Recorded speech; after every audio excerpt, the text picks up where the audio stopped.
What if I told you that the real you is literally divine?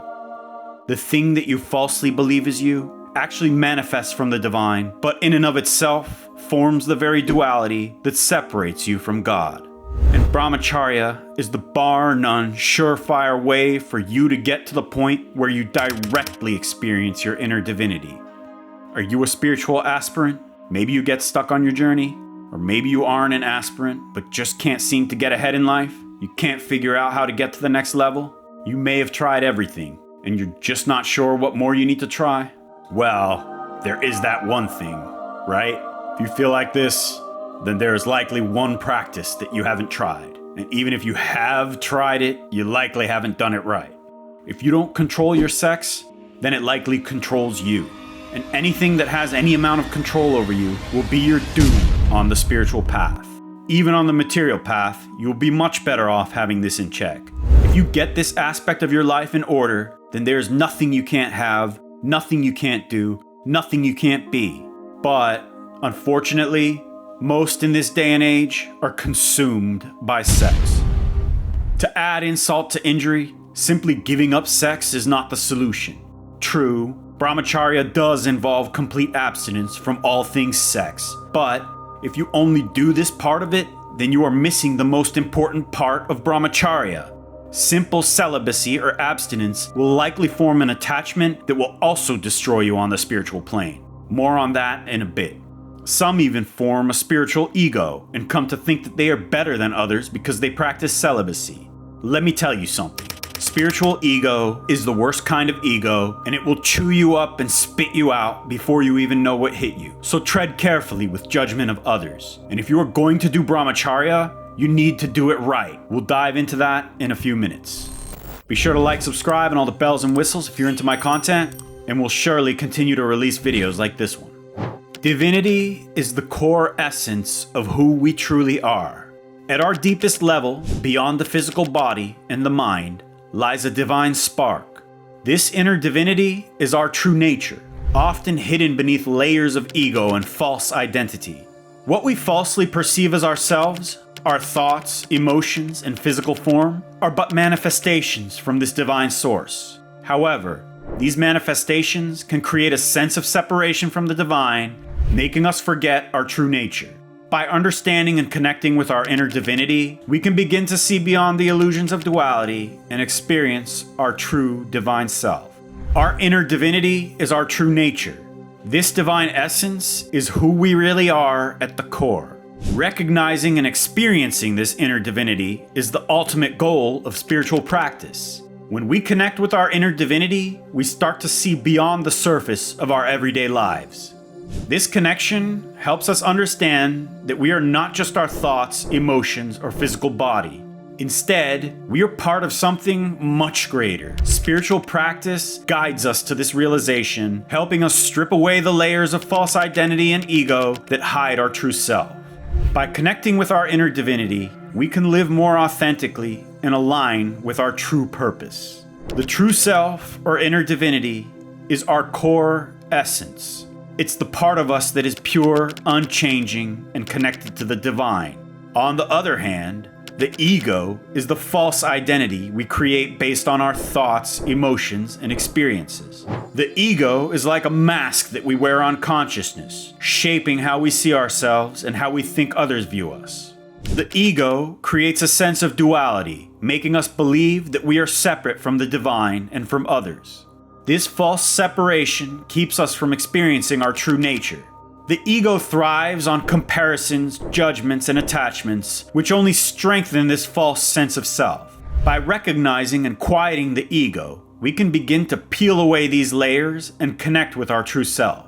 This connection allows us to experience our inner divinity and live in harmony with the greater whole. Lust is a natural human inclination, often driven by biological urges and desires. While these feelings can feel like a normal part of life, they can also become distractions that pull us away from our spiritual growth. When we allow lust to dominate our thoughts and actions, we lose sight of our true purpose and connection to the divine. Lust can exert a powerful control over us, leading to compulsive behaviors and choices that may not align with our values. This control can cloud our judgment and keep us from realizing our true selves. When we focus excessively on physical desires, we will miss opportunities for deeper connections and spiritual experiences. To foster spiritual growth, it's essential to recognize these tendencies and find ways to manage and transcend them. By doing so, we can redirect our energy towards personal development and a deeper understanding of our inner divinity. Overcoming lust requires awareness and intention. One effective method is practicing mindfulness. By becoming aware of your thoughts and feelings, you can recognize when lust arises and choose mindfully how to respond. This awareness can help you to detach from automatic reactions and make more conscious choices. Engaging in activities like exercise or work can help redirect sexual energy. These practices not only improve your physical and financial health, but also cultivate discipline and focus. Channeling energy into hobbies, work, and creative pursuits serves as a passive form of transmutation.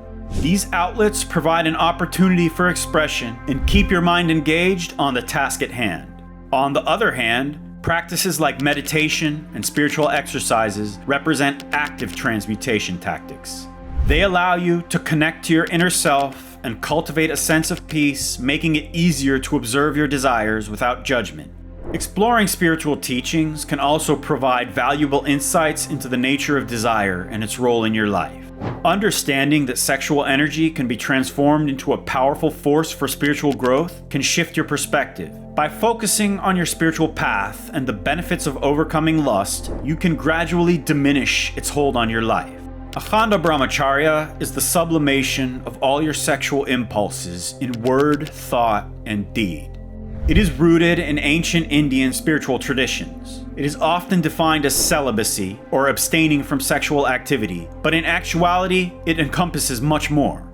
The essence of Brahmacharya lies in controlling and transmuting sexual energy and using it to fuel spiritual growth, also known as sexual sublimation. This practice is significant because it helps individuals connect with their true selves and cultivate inner peace.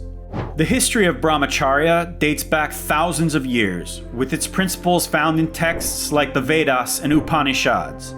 These teachings emphasize the importance of self-discipline, mental focus, and devotion. By practicing Brahmacharya, individuals seek to transcend their desires and attachments, allowing them to experience a deeper connection to the divine. This path encourages spiritual seekers to transform their energies into higher consciousness, ultimately leading to self-realization and enlightenment. Many people confuse Brahmacharya with simple celibacy, but there is a significant difference between the two.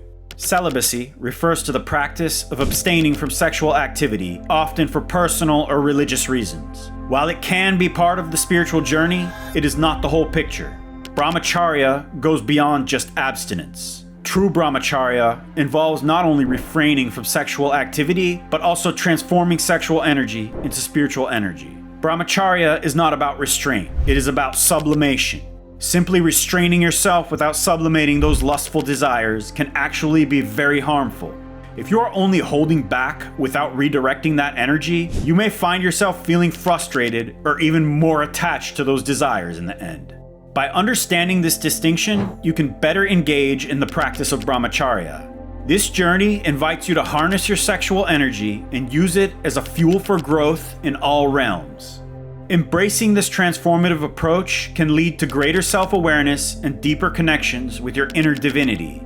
Disclaimer, while I do love to promote Brahmacharya for seekers, I can't honestly state that you need it per se to realize your true self. Many Taoists and Sufis have achieved self-realization without practicing Brahmacharya. That said, the Yoga Shastras state that anyone who practices unbroken Brahmacharya for 12 years will indeed attain self-realization. So what can we make from that? Without it, maybe you will, maybe you won't in this lifetime. But with it, if you practice sincerely for 12 years, you will definitely see the goal. Each person's spiritual journey is unique, and it's essential to find the path that resonates with your situation. Whatever path you choose, just stay true to your own experience and intuition. Sublimation is the process of transforming sexual energy into spiritual energy, which is vital for those practicing Brahmacharya. When you sublimate sexual energy, you enhance your creativity, focus, overall vitality, and build spiritual force or Ojas Shakti. We'll return to the topic of Ojas in a few minutes. Sublimation practices can be divided into passive and active activities. Passive sublimation involves engaging in activities that naturally redirect energy, such as physical exercise or karma yoga. Karma yoga focuses on selfless action, allowing you to channel energy into helping others and serving a greater purpose. Generally, it involves doing whatever work it is that you do with love for humanity. That one twist, the love for humanity part of the equation, really makes a difference. These methods help improve financial, spiritual, and mental health while cultivating discipline and focus. They transmute the sexual energy into whatever task is being done effectively, creating a flow state that also shields you from sexual urges. On the other hand, active sublimation practices, such as spiritual sadhana, involve intentional spiritual work. Sadhana includes dedicated spiritual practices like meditation, japa or chanting, visualizations, and prayer. These practices foster a deeper connection to your inner self and actively tackle the lust tendency when it attacks you. To effectively sublimate sexual energy, various tactics can be useful. By incorporating both passive and active practices into your routine, you can create a balanced approach to spiritual growth. Embracing sublimation allows you to cultivate a deeper connection to your spiritual path and experience greater fulfillment in life. The 12-year period in Brahmacharya is significant for several reasons. It represents a dedicated time frame for cultivating spiritual maturity and inner strength. During these years, practitioners undergo profound transformations that deepen their connection to their true selves. As Swami Shivananda stated many times in his mission, after 12 years of sincere practice in Brahmacharya, realization of the divine can occur without the need for any further sadhana. The accumulation of ojas throughout this period allows individuals to tap into their inner divinity, experiencing the spiritual power that comes from a life dedicated to higher principles. Embracing this transformative journey can lead to remarkable growth, propelling practitioners towards their ultimate spiritual goals. A crucial aspect of this journey is the concept of Ojas Shakti. Ojas is a vital energy that accumulates from sustained practice of Brahmacharya. It begins to form as early as 60 days into the practice, emerging from the nerve currents of the brain. This energy serves as the foundation for many of the extraordinary benefits that practitioners may experience on their spiritual journey. Ojas is often seen as the differentiator between the superhuman and the ordinary person, unlocking abilities that seem almost unexplainable. Interestingly enough, the body's inability to handle ojas may be one of the main causes of the infamous flatline period. To spiritually explain this, I will quote Swami Shivananda. Those who practice Brahmacharya generally complain that they get mental fatigue owing to continence. This is only a deception of the mind. You get sometimes a pseudo-hunger, whereas when you actually sit for dinner, you have no real good appetite and do not take any food. So also, there is a false mental fatigue. Sound familiar? This mental fatigue that people complained about to the Swamiji sounds exactly like the flatline that is often discussed in the semen retention and nofap communities. Interestingly, in the vast majority of cases, the flatline tends to begin around 45 days to 4 months on this journey and is usually resolved fully by 6 months. Swami Shivananda also mentions in his book that the complete cure, quote-unquote, for this disease will take 1 to 6 months. This time frame aligns with the withdrawal and flatline periods and also marks when I've noticed the spiritual benefits begin to emerge fully. It also aligns at 6 months with the descriptions in many spiritual texts that describe how intelligence is significantly boosted by the end of the 6-month period. I don't think this is a coincidence. Ojas is a spiritual force, and most people are not desensitized to the divine light. As Ibn Arabi, the Sufi saint, stated, "The truth is hidden because it is too bright." Your inner light may be too intense for your being to bear, and a desensitization must occur for realization to happen. In the early phases of Ojas development, your being seems to shut down due to this intensity. Notice how the flatline affects experienced retainers or spiritual aspirants less so than newer retainers. Again, I don't think this is a coincidence either. However, one could argue that I am wrong, since some no-fappers who are still sexually active and not spiritual aspirants also experience this flatline. Perhaps there's more to it. Leave your thoughts in the comments.